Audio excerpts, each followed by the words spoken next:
Welcome to the episode 29 of the podcast From Stress to Success Blueprint with your host, Lolita Guarin. And something I was reading today, and the book is amazing book. I can recommend you. Obviously, I'm not getting money for this or anything, but it's called Psycho-Cybernetics by Maxwell Waltz. Who read the book? Leave me a comment below if you did it and what you think about that. Okay, so it was talking a lot about stressful situations and how to, of course, obviously, the book is talking about all kinds of different things. But why I want to mention to you what I read. It was talking about why fire drills work.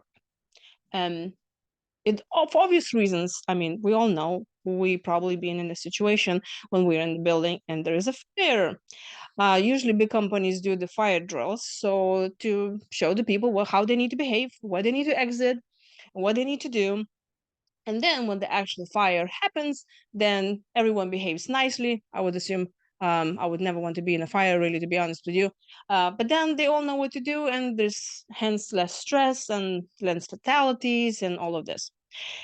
Well, by reading this book, I realized why that helps.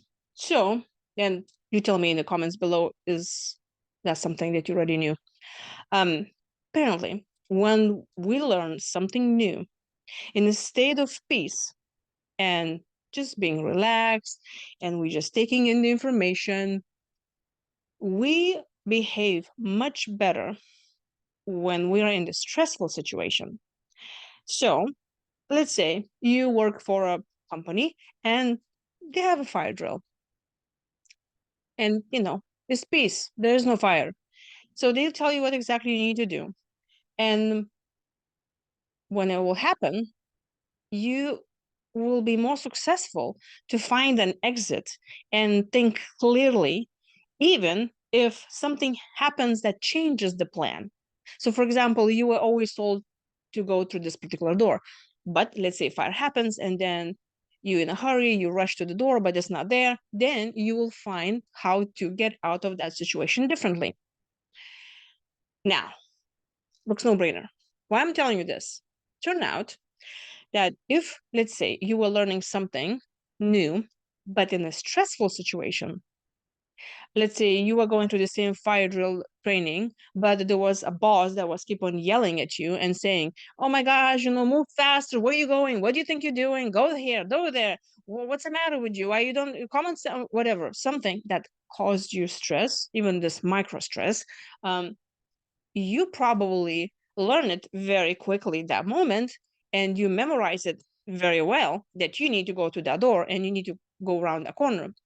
But the research shows that, let's say now the real fire happens and then you rush to that door, and guess what? The door is closed. Now, because you learned all of this in the stressful environment, you will not be so successful to escaping that fire and finding different ways how to escape it. You will get stuck on that, like, oh my gosh, the door's supposed to open and it's not opening. I don't know what I'm going to do. I don't know what I'm going to do. So here's the deal. I think we behave exactly the same way in all our stressful situations. And, when I'm thinking about my childhood, there were a lot of things that I was learning by my parents yelling at me. I remember when I was learning how to drive a car, I said, okay, I'm a teenager. Now I'm going to learn how to drive a car. My dad was having, like, obviously no patience whatsoever. And I remember that driving car was very, very stressful for me. So what that means that when I'm getting in a stressful situation, when I am driving the car, I lose control. I'm like, I don't know what to do now. I get upset, I get triggered and all of this. Of course, now, since I'm a stress management coach and I'm working with my thoughts and my feelings and all of my patterns, I can address stressful situation. But that's not how it used to be. And so think about it. What are situations in your life? And I'm asking you now to create a list of things that you can remember what your childhood looked like and how you were taught to do something. And you could be not necessarily driving or learning how to, I don't know, cook a pie or something like this. But even in simple situation, for example, that you're traveling somewhere and then you stop at the gas station, and the parent tells you, or somebody authoritative tell you, well, go inside and buy so and so. And then you go there, you don't know what's where, and then you don't know how to operate something. Maybe you need to get money from the ATM machine and you don't know how to use this. The parent can be rushing into you and saying, oh, come on, where are you? I mean, we're waiting for you over there. Instead of peacefully telling you, no, that's an ATM, let me show you how to do this. They were yelling at you. And because of this, probably next time when you're already grown up and you get to ATM and this button doesn't work, you immediately go into panic and getting all stressed out because, oh my gosh, it's not the way you learn it. So I hope you get the gist where this is going.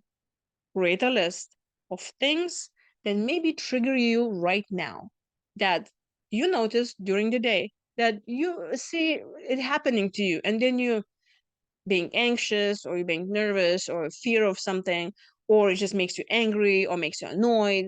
Anything that rises this emotion that you really, it's just not happy emotion, obviously. And then try to remember, when was the first time that you were learning how to act in that specific situation? And was it painful? Was it stressful? Or was it at peace? How did you learn that? Yeah, so I'm going to go and do my own list today. I think so. So leave me a comment below. Tell me, do you know the book? And tell me, can you recall any situation? Can you relate to this video and tell me that, oh yeah, I grew up in that environment, or no, you did not. So if you're watching this on YouTube, like and subscribe my channel, and I'll talk to you tomorrow.